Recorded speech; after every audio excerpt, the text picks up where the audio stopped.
Welcome back, Deep Divers. Today we're going to be looking at something a little bit different for Valentine's Day. Oh. Yeah. We're going to be diving into an article.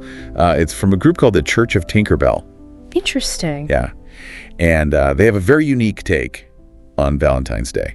Okay. It's not your typical Valentine's Day message. So not the usual chocolates and roses. No. This is something else entirely. They've set their Valentine's Day celebration in Neverland. Neverland. Wow. Okay, that's certainly a creative choice. Yeah, and they're not focusing on romantic love. They've broadened the scope to encompass all forms of love. All forms of love. Yeah, friendship, family, self-love, even love for our free friends. Okay, I'm intrigued. What do you think is the reasoning behind using Neverland as the setting? That's a great question. I think Neverland, with its themes of eternal youth and, boundless imagination, it's often associated with a kind of innocence and acceptance. Yeah, I see what you mean. It's a place where societal norms and constraints kind of melt away, right, making it the perfect backdrop for a message about embracing all forms of love without fear or judgment. Absolutely. It's like they're using this fantastical setting to tap into a deeper sense of openness and acceptance that we might have lost touch with, in the grown-up world. Exactly. And by placing these diverse expressions of love within this familiar and beloved story, they're making the message more accessible and relatable. It's a way of gently challenging our preconceived notions about love and inviting us to consider a more expansive view. That's a really insightful observation. And they're not shying away from inclusivity either. The article specifically mentions the lost boys, girls, and MBs celebrating together. Oh, wow. I thought that detail was particularly striking. Yeah. What do you think is the significance of that inclusion? Well, I think the inclusion of NBs, which refers to non-binary individuals, is a powerful statement about the evolving understanding of gender identity and the importance of recognizing and celebrating all gender expressions. Absolutely.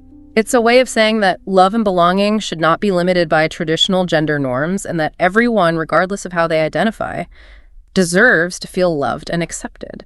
It's definitely a bold move, considering that this article is presented within the context of this fictional world. Yeah. It makes me wonder, is this simply a whimsical take on Valentine's Day? Or is there a deeper message here about challenging societal norms and advocating for a more inclusive world? I think it's both. The article masterfully blends fantasy and reality, using Neverland as a springboard to spark conversations about love, acceptance, and inclusivity in the real world. It's like they're saying, look, if we can imagine this level of acceptance in a fantastical place like Neverland, then surely we can strive for it in our own lives and communities. Precisely. And they're not just presenting an idealistic vision, they're offering a call to action. Remember those key phrases from the article, like love is love and every heart is free to love without fear. Yeah. These aren't just whimsical sayings, they're invitations to embrace a more inclusive and compassionate way of being. I'm really struck by the idea of love without fear. Yeah.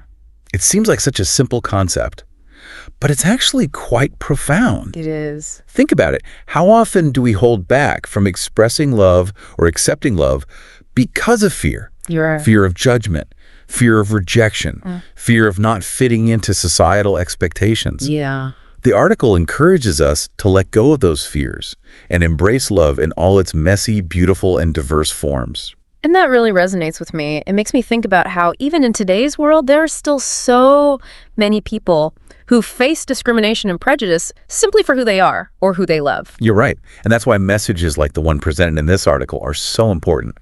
They serve as reminders that everyone deserves to feel loved and accepted, yes, regardless of their background, beliefs, or identity.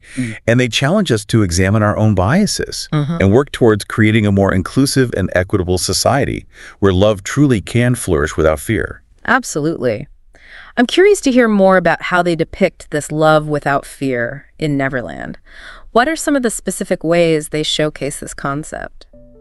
Well, one of the most captivating details in the article is how they portray the characters expressing love for each other. Okay. It's not just about romantic gestures or grand declarations of love. Right. It's about these small, everyday acts of kindness and understanding. Exactly. Yeah. Like Peter Pan making sure that the lost boys feel safe and valued, Tinkerbell using her magic to spread joy and laughter, Wendy offering comfort and compassion to those who are hurting. Yeah, and even Nana the dog showing unwavering loyalty and affection. There's this beautiful scene where they all gather and make wishes for each other's happiness and well-being. And it's not just about their own little community in Neverland.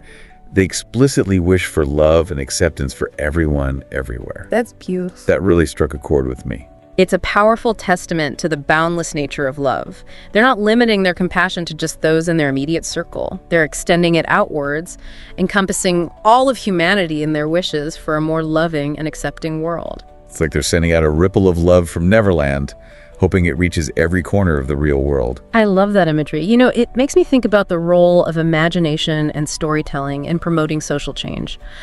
This article, by using a fantastical narrative, manages to convey some really complex and sensitive ideas in a way that feels both heartwarming and thought-provoking. It's definitely making me rethink my own approach to Valentine's Day. I'm starting to see it less as a day for romantic love and more as an opportunity to celebrate all the different forms of love that enrich our lives. Yeah. And I'm wondering, how do we take this beautiful message from Neverland and translate it into something tangible in our own lives? How do we cultivate this love without fear in a world that can sometimes feel so divided and cynical? That's a great question, and I think the article provides some clues. Remember, they talk about showing kindness to the lonely, understanding to the misunderstood, and acceptance to those whose hearts beat differently. I'm eager to hear more about how we can put those ideas into practice. Well, let's delve into that in the next part of our deep dive. I think you'll find that the article offers some surprisingly practical advice for bringing a bit of that Neverland magic into our everyday lives. So how can we actually put these ideas into practice? Bring some of that Neverland magic into our everyday lives. Well, it's interesting because the article doesn't present this as, some impossible dream. Right. Instead, they really focus on small everyday acts of love and kindness. They talk about, showing kindness to the lonely, understanding to the misunderstood, and acceptance to those whose hearts beat differently. I see. So it's like a reminder that we don't have to wait for some big change to happen to start spreading love and acceptance. We can just do it right now. Exactly. And it really doesn't have to be anything huge or elaborate. Right. Sometimes those small, simple gestures can have the biggest impact. Like what kinds of things are we talking about? Well, think about it. A listening ear, a kind word, a moment of understanding. These are all ways that we can show love without fear. I like that it kind of takes the pressure off a little bit. It does. It's not about needing to make this grand gesture. Right. It's just about being present. Right. Being mindful and open to connecting with others. Absolutely. And it's about recognizing that love comes in so many forms. The article celebrates the diversity of love, from that playful camaraderie of the Lost Boys to the quiet devotion of Nana the dog. Yeah, and that actually reminds me, the article specifically mentions NBs, along with the Lost Boys and Girls. What do you think about that inclusion? I think it's incredibly significant. By explicitly including non-binary individuals in their picture of Neverland, they're challenging those traditional gender norms. Right. And promoting a more inclusive understanding of love and belonging. So it's really about saying that everyone deserves to feel loved and celebrated, no matter their gender identity. Exactly. And it's not just about romantic love either. They're talking about embracing all those different forms of love and connection. Right, like platonic love, family love, self-love. Yeah, all the ways that we experience and express connection and affection. I think it's really interesting how they're highlighting that love isn't one size fits all. Right. It's more like a tapestry. Yeah, I love that. Of all these different threads that are all unique and beautiful in their own way. Exactly. As we're talking about this, it's making me think back to when I was a kid and how much I loved the story of Peter Pan. It was always like this magical escape for me, a place where anything was possible. And I think that's why this article is really speaking to me. It's tapping into that childlike sense of wonder and reminding me that, maybe we really can create a bit of that Neverland magic in the real world. That's beautiful. And I think you've hit on something really important. Their choice of Neverland as the setting. Yeah. It's not just a random detail. It's intentional. They're trying to tap into that nostalgia for childhood. Okay. And that simplicity of those early beliefs about love and acceptance. I'm starting to see that now. They're kind of inviting us to reconnect with that sense of openness and possibility that maybe we've lost touch with as we got older. Right, and reminding us that love at its core, it's really about connection, compassion, and a willingness to see the good in others. Yeah. It's about celebrating our differences and realizing that all our unique perspectives and experiences that make the world a richer and more vibrant place. So they're really saying, hey, remember when you were a kid and thought anything was possible? Remember when you weren't afraid to be yourself and love wholeheartedly? Well, guess what? You still can. You can still choose to see the world with that same love and acceptance.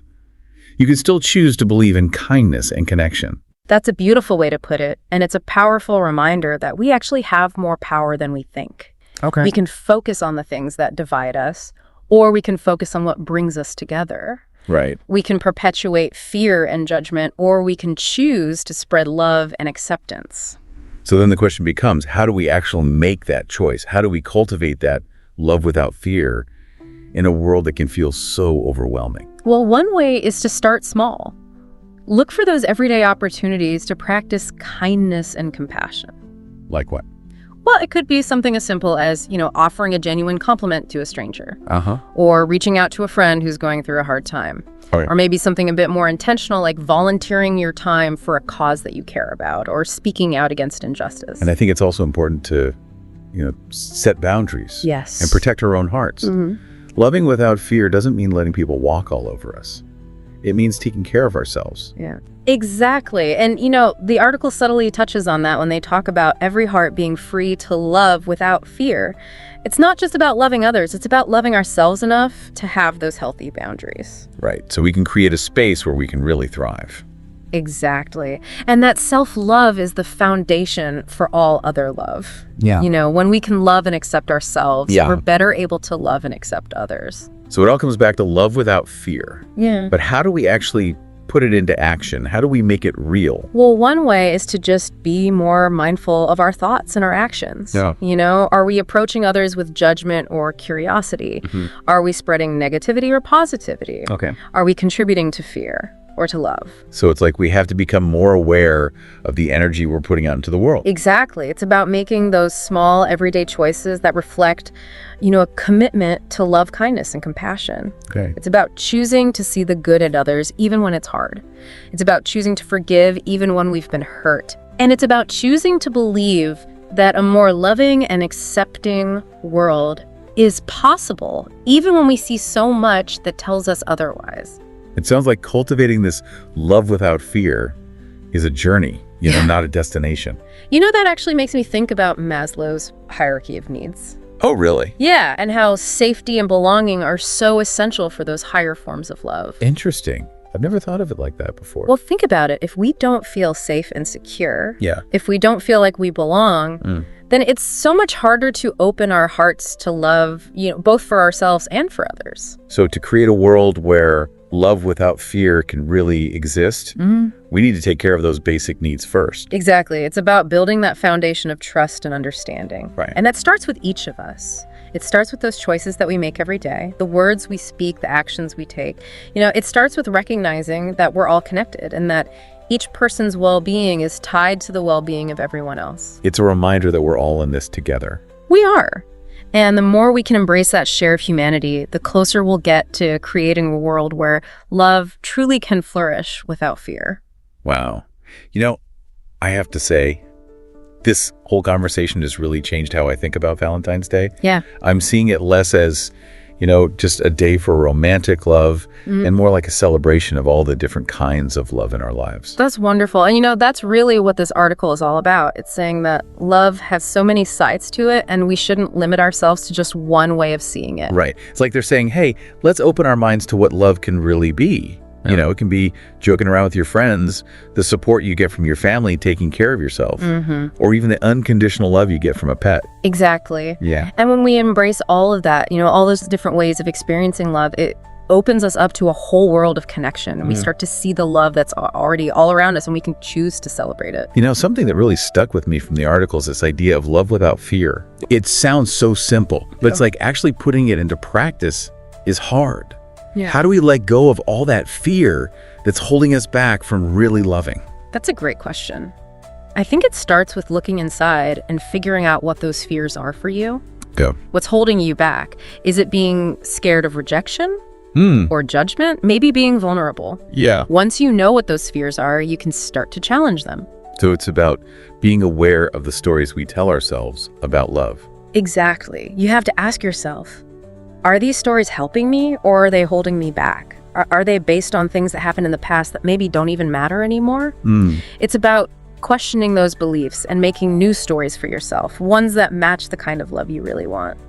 That's really powerful. It's Yeah. like we can take control of our own love stories. Exactly. But, it's not always going to be easy, right? There will be times when we mess up, we get hurt. Those old fears come back. Of course, love isn't a straight line. It's a journey, and there will be bumps along the way. But the important thing is to keep going, keep learning, keep choosing love, even when it's tough.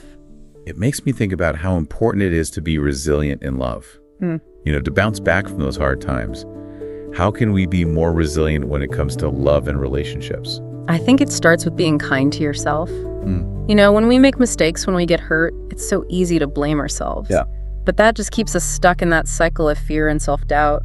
Instead, try to be understanding with yourself. It's like we're talking about giving ourselves that same love without fear. Exactly. We need to be our own cheerleaders, our own safe space.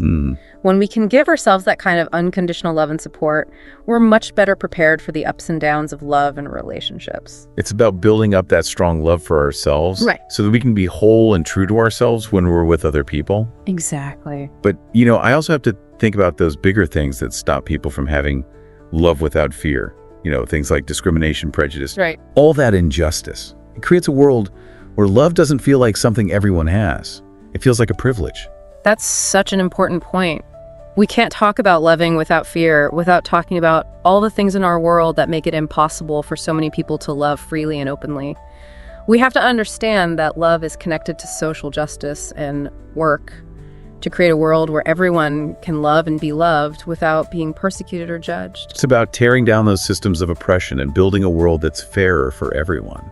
Exactly, and that's something we all have to work on together. It means each of us looking at our own biases, speaking out against injustice, supporting those groups and people who are fighting for a more loving and inclusive world. So it's a reminder that love isn't just something we feel inside. It can be a force for change in the world. Absolutely. And the more we understand that power, the closer we'll be to a world where everyone can experience the joy and freedom of loving without fear. Well, as we wrap up this deep dive into the Church of Tinkerbell's take on Valentine's Day, I feel really hopeful and inspired. Yeah, me too. It's been a great reminder that love can make a real difference and that we all have a part to play in creating a more loving and accepting world. Couldn't agree more. It's been a really amazing conversation, and I hope everyone listening will take these ideas and use them to create more love and connection in their own lives. And we'll leave you with this. What would it look like to bring a little bit of that Neverland magic into your life? How can you choose to love without fear starting today? Until next time, deep divers, keep diving deep and keep spreading the love.